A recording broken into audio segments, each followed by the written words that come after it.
Let me talk about one of the most emotionally charged myths around raw veganism, and that's this fear that your family and friends won't support you, that you'll be judged, criticized, or even excluded from social gatherings because of your food choices. I've heard from so many people who are genuinely interested in going raw, but they're terrified of what their loved ones will think, what people will say at family dinners, how they'll navigate restaurants with friends, or whether they'll become the weird person at every gathering who can't eat anything. This fear is real, and I'm not going to minimize it. But here's the truth that I've learned through my own experience, and through watching countless others navigate this journey. Social situations absolutely get easier with confidence, preparation, and positive communication. You don't have to choose between your health and your relationships. You can honor both, and often, the resistance you're anticipating is much worse in your mind than it is in reality. First, I want to acknowledge that feeling isolated at the beginning is completely normal. When you first transition to raw veganism, especially if you're the only person in your circle doing it, there's this sense of being different, of not fitting in anymore at the dinner table or at social events. You might feel self-conscious ordering at restaurants. You might dread explaining your choices to curious or skeptical relatives. And you might worry that people think you're being difficult or attention-seeking. These feelings are valid, and almost everyone who goes raw experiences them to some degree. I certainly did. The first few family gatherings after I changed my diet were uncomfortable. I felt like people were watching me eat, making comments, asking invasive questions, and I wasn't confident enough yet to handle it gracefully. But here's what I learned. That awkward phase is temporary.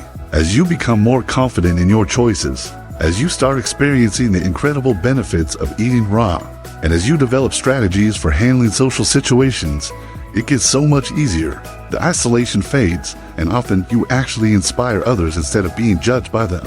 One of the most practical strategies that has saved me countless times is bringing my own raw dish to gatherings. Whether it's a family dinner, a potluck, a holiday meal, or a friend's party, I always bring something that I can eat and that others might enjoy too. This serves multiple purposes. First, it guarantees that I'll have something delicious and satisfying to eat, so I'm not sitting there hungry or feeling deprived while everyone else is eating. Second, it takes the pressure off the host, who might feel stressed about accommodating my dietary needs. Third, it's an opportunity to showcase how amazing raw food can be and potentially change people's perceptions. I've brought zucchini pasta salad tossed in a creamy cashew pesto with cherry tomatoes and fresh basil, and it disappears within minutes because it's so delicious that even non-raw people love it.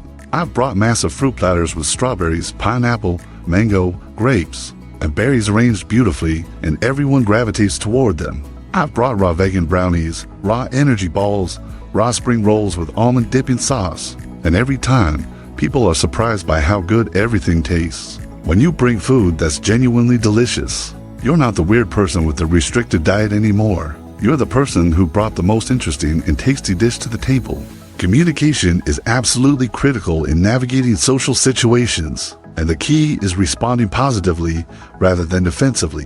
When people ask about your diet, and they will ask, the way you frame your response makes all the difference. If you say something like, "Oh, I can't eat that. I'm on this restricted diet. I'm not allowed to have anything fun," you're reinforcing the idea that raw veganism is about deprivation and suffering. But if you say something like, "I feel so energized eating this way. My digestion has completely transformed. I've never felt better in my life," you're sharing your positive experience without making anyone else feel judged for their choices. People respond to enthusiasm and results. When they see that you're glowing, that you have incredible energy, that you're genuinely happy and not suffering, their curiosity often replaces their skepticism. I've had so many conversations that started with someone making a sarcastic comment about my salad and ended with them genuinely asking for advice about their own health issues. The difference was that I stayed positive. I focused on my own experience rather than preaching, and I made it clear that I wasn't judging them for eating differently. Another strategy that works beautifully is suggesting restaurants with raw or plant-based options. When you're making plans with friends, most cities now have at least a few restaurants that offer big salads, grain bowls, or specifically raw vegan options. Do your research ahead of time so you know where you can eat comfortably. And when friends suggest getting together for a meal, you can say something like, "Hey, I've been wanting to try this new place that has amazing fresh food. Want to check it out?" You're taking initiative, you're making it easy for everyone, and you're not making your dietary needs the center of attention. I've also found that many traditional restaurants are more accommodating than you'd think. I've ordered off-menu salads, asked for vegetable plates with olive oil and lemon, requested fruit plates, and most servers are happy to work with you if you're polite and clear about what you need. The key is not being apologetic or making it seem like a huge burden. Just be straightforward, confident, and appreciative. Setting boundaries is another essential skill, and this is where a lot of people struggle because they don't want to seem rude or difficult. But here's the truth.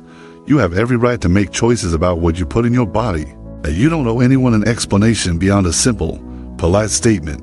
If someone keeps pushing food on you that you don't want to eat, you can say something like, "Thank you so much for thinking of me, but I'm really happy with what I'm eating right now."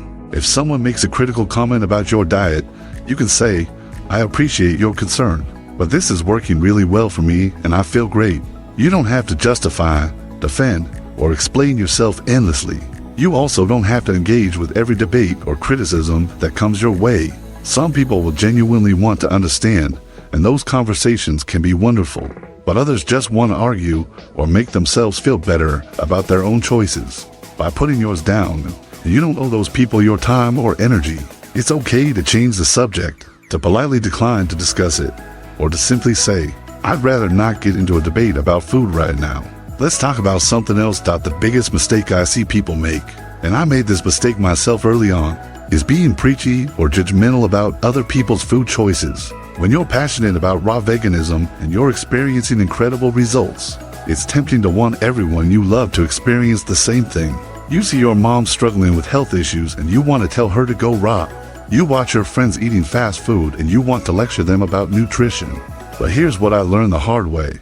Preaching doesn't work. It pushes people away, it makes them defensive, and it reinforces negative stereotypes about vegans being self-righteous and annoying. The most powerful thing you can do is lead by example. Focus on your own health, your own journey, your own transformation, and let your results speak for themselves. When people see you thriving, when they notice your energy, your glow, your positivity, they'll ask questions, they'll become curious, and that's when you can share what you've learned, not from a place of superiority, but from a place of genuine care and enthusiasm. I've influenced more people by simply being happy and healthy than I ever could have by preaching or judging. It's also important to recognize that not everyone will support you, and that's okay. Some people might be genuinely concerned because they don't understand raw veganism, and they've been fed a lot of misinformation about nutrition. Those people can often be won over with time, patience, and education. But other people might feel threatened by your choices because it forces them to confront their own health and habits. Your success might make them uncomfortable because it highlights what they're not doing. And unfortunately, some people might just never get it, and that's their journey, not yours. You can't make everyone understand or approve, and trying to do so will only drain your energy and distract you from your own path. Surround yourself with people who support you, even if they don't fully understand. Find community, whether that's online raw vegan groups, local meetups, or even just one friend who gets it. Having people who celebrate your choices rather than questioning them makes all the difference. The bottom line is this: social situations are only as difficult as you make them. With confidence in your choices, preparation so you're never stuck without food, positive communication that focuses on your experience rather than judging others, and clear boundaries that protect your well-being, you can navigate any social situation successfully. Your family and friends might not understand at first. They might have questions or concerns, but most people who genuinely care about you will support you once they see that you're thriving. And the ones who don't, they're not your responsibility. Your health, your happiness, and your journey matter.